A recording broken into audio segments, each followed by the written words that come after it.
and to another episode of Transfer Talk. Today I'm going to be taking a look at a few of the potential replacements for Eriksen in this transfer window, specifically Giovani Lo Celso and Dani Ceballos. So first of all, we heard from Sky Sports yesterday that Giovani Lo Celso would not be joining Tottenham this window. They said that the talks between the club were off until Eriksen potentially left the club. They said it is something that the club would revisit if Eriksen left this summer. Now, we're not really sure if Eriksen will be going. There was a lot of rumours with Real Madrid earlier in the summer. But they seem to have died down because it doesn't seem to be something that Zinedine Zidane is interested in. Sorry, just 1 second. Making sure this is actually working. Now, after Sky Sports said that, there were a lot of flurry of reports from newspapers around the continent, specifically in Spain, that said the deal was actually nearing completion. Estadio Deportivo are a newspaper that are really reliable when it comes to Real Betis news. They're situated in the same city. They said the deal was actually 80% done. Now, it's kind of interesting that all these rumours about the deal being done came straight after Sky Sports said it was off. You kind of have to think that Sky Sports, being one of the biggest news outlets, specifically for Premier League news in Europe, when they said that the deal was off, other kind of smaller outlets would look at that and see it as an opportunity to generate more traffic into their own news stories. And because it was so topical and relevant when Sky Sports said that deal was actually off, they went the other way and said no, it's still on, it could be completed soon, it's going ahead, to bring in that audience from Sky Sports. And because they're saying it's something different, it will be something that would interest them, and it obviously would just generate a lot more traffic for them. Now, it actually wasn't long after Sky Sports said the deal was off that their betting company, Sky Bet, actually slashed the odds for Giovani Lo Celso to join Tottenham. It was about 4-9 for him to join, and it's now 1-3. So you have to wonder why they would actually put that down when they've said themselves that he actually won't be joining. So it's a really interesting one to keep an eye on. Because of the transfer fee that Betis are looking for, it does feel like he won't be joining unless Eriksen leaves, and it's something I've said a few times already. £88 million is the release clause in his contract, but Betis has said they would accept a bid in and around £70 million. Now, they did sign him for £20 million earlier in the window. I think it was actually back in April at the end of his loan deal from PSG, sorry. So,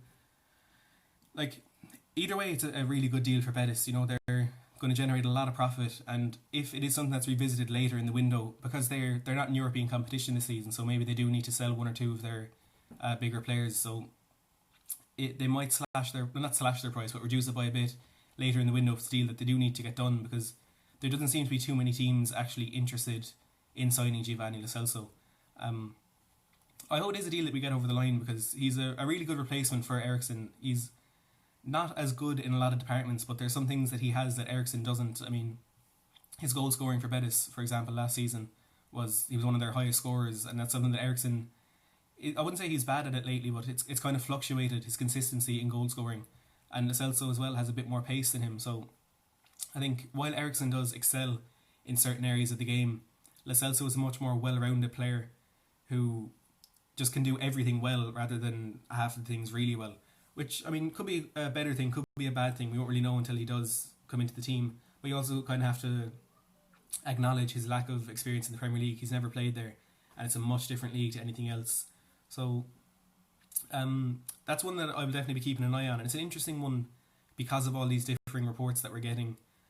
So I hope it does get over the line. Maybe not for £70 million, and definitely not for £70 million if Eriksen stays, but it's definitely one to keep an eye on. The other potential replacement for him is Dani Ceballos.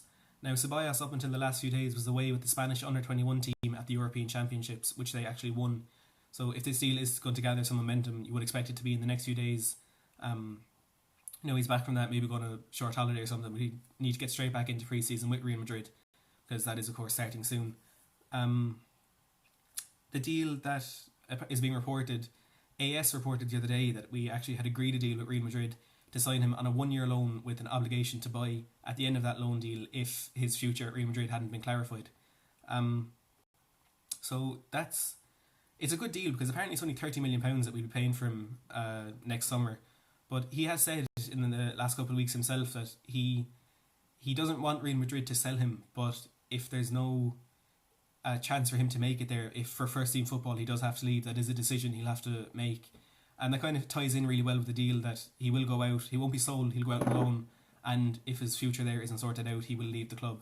So, if that's a story that you can see will be easily fabricated because it fits in well with what the player himself has actually said. But AS are sometimes a really reliable source, especially with Spanish football. So that's one that may potentially come true, but there's nothing to suggest that it is a done deal, as they say.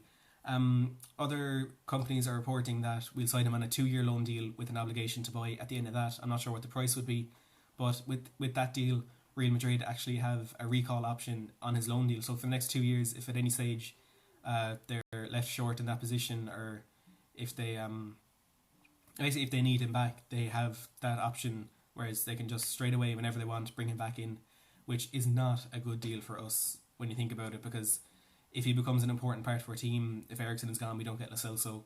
If he's an important part of our team, and we're coming into a difficult period or maybe a festive period where there's a lot of games that we need as many fit players as we can, and then all of a sudden he's gone back to Real Madrid, we'll really, really suffer with that. So I do think if we are going to get him on loan with an obligation to buy, we need to make sure there's no recall option in the contract, because that could come back to devastate us if he's just gone like that. And we need consistency in our starting 11, because that last season didn't happen. We had, I think, something like 77 injuries throughout the season, which is more than any other team, and that kind of chopping and changing all over the place, especially that midfield, a few times the defence, and obviously the 2 injuries Kane had. That lack of consistency in the players that we had on the pitch, we really suffered from it, because in the Champions League, fair enough, obviously we got to the final and that. We had a few iffy performances around the place. That away game against Man City, we have to admit we got very lucky there. In the home tie against Ajax, we were slow, we weren't great. They were just better than us on the night.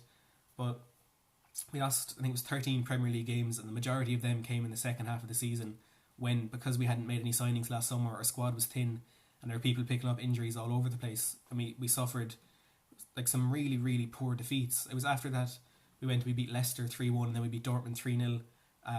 We had a week off, and then all of a sudden we lost to Burnley, we lost to Southampton, we lost to Chelsea, and that run was only ended with the draw against Arsenal, which we could have lost because they missed a last minute penalty. So we really suffered with the thin squad and a lot of the injuries that we had. So if we are going to bring players in, we need to make sure they're around. I think Jack Clarke is a bit of an exception. Obviously we signed him, loaned him back out. I don't think he will be a first team player for us this season anyway, but if Ceballos is going to come in, he would be a first team player without a shadow of a doubt. So we need to make sure that if we get him, he's there, and that's the end of that. He couldn't just potentially leave out of the blue whenever Real Madrid want that to happen. So I'd like to see Eriksen stay at the club. He's been there for 6 years. He's been a really good servant to the club. He had some outstanding seasons and had some really important moments for us. And despite his poor form this season, he had some really important moments for us in the last 12 months as well. You have to look at that winner against Inter Milan in the group stage of the Champions League. That winner against Brighton late in the Premier League season that effectively got us into the top 4. And just his all-round play wasn't that good, obviously. His set pieces the last couple of seasons have been really poor. I think that free kick he scored in the last day against Everton was actually his first in nearly 3 years. In over 3 years. It was October 2015, he scored 2 in a draw at Swansea. It was the last time he actually scored a free kick.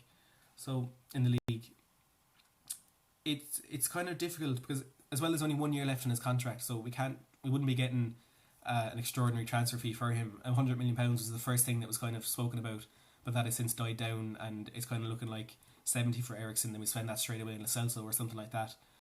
Actually, that's another thing about Ceballos. He could potentially be used in a deal for Real Madrid to get Eriksen to move to Spain. It'll be obviously a player plus cash deal.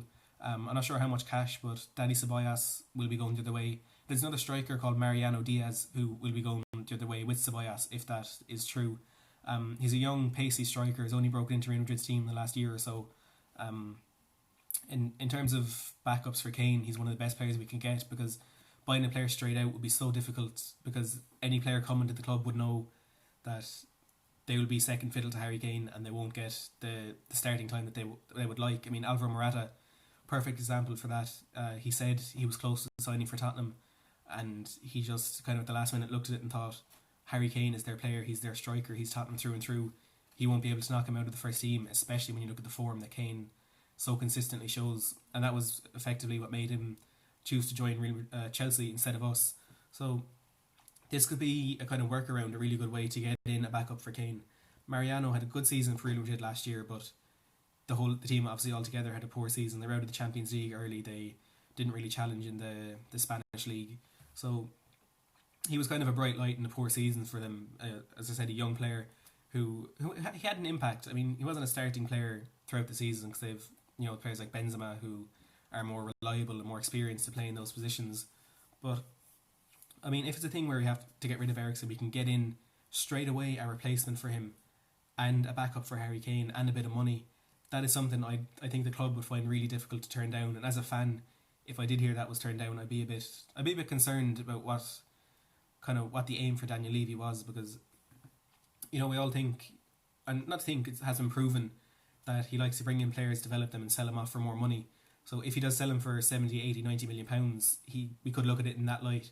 And especially if he turns down a deal to get a small bit of money, maybe 20, 30 million, but two really good first team players, if he turns that down and opts for more money instead, we could kind of question his what he's kind of aiming to do with the club. Even though obviously that has been kind of quashed in the last few days with the signing of Ndombele, £65 million. We're kind of starting to think maybe this is the year where he does just put that money into the club that he needs to put into the club and see where it goes from there. But I'm sure we will sign an attacking midfielder this window. There's a few other names being thrown about like Donny van de Beek and Nicolo Zaniolo, but they're not quite as likely as this one is. Van de Beek apparently has had his head turned by Bayern Munich in Germany, and Zaniolo might only come to us in part of a deal that would see Alderweireld go the other way. So it's going to be really interesting to see what happens. As I said, I do think we will sign an attacking midfielder regardless of whether or not Eriksen leaves the club. But shaping up to be a really exciting window. We've heard 7 in, 7 out is what's going to happen this window. Obviously no one has left yet, but we have had 2 in, Jack Clarke and Tanguy Ndombele, and it's looking exciting for the next 5 or 6 weeks before this window closes. And next season could be an exciting season. I don't think we'll be challenging for the league. City and Liverpool are just way too strong, and we didn't think they'd strengthen their teams that much. But now City have gone away and bought Rodri today for over £60 million, a really good midfielder who will only improve that midfield that is already so strong. Liverpool not really linked with many first team players, but I'm sure they'll get 1 or 2 over the line. So I don't think we'll be challenging them this season for the league. So I think our main aim should be, I think top 4 will be easy because United, they're rebuilding under Solskjaer, very different transfer kind of process. They're bringing in young players, so I don't think they'll be challenging much in the next few years. Arsenal under Emery, they apparently don't have a great budget this season, and the team that they have there isn't great. Their defence is so leaky that I don't think they'll be up there with the likes of us, kind of chasing that Liverpool and City duo, and Chelsea with their transfer embargo and just brought in Frank Lampard as their manager. I don't think it's going to be a great season for them. So I think this is our chance to kind of pull away from that 3, Chelsea, Arsenal and United, and kind of get our place in between the top 2 and the bottom of the top 6, and kind of build from there and hope to push on in the coming seasons and maybe challenge City and Liverpool. So as I said, I think domestic cups and top 4 should be our priorities this season. Haven't won something in 11 years, an FA Cup in 28 years. It could be this could be the season where we do get that silverware, and maybe another Champions League run. That wouldn't be a bad thing. So I will be making a lot more videos like this over the next few weeks, bringing you up to date in the transfer window, incomings and outgoings. And if you want any other types of videos, just leave it in the comments below, and I'll do my best to see what I can do with it. Please don't forget to subscribe to the channel as well and like this video. Thanks for watching.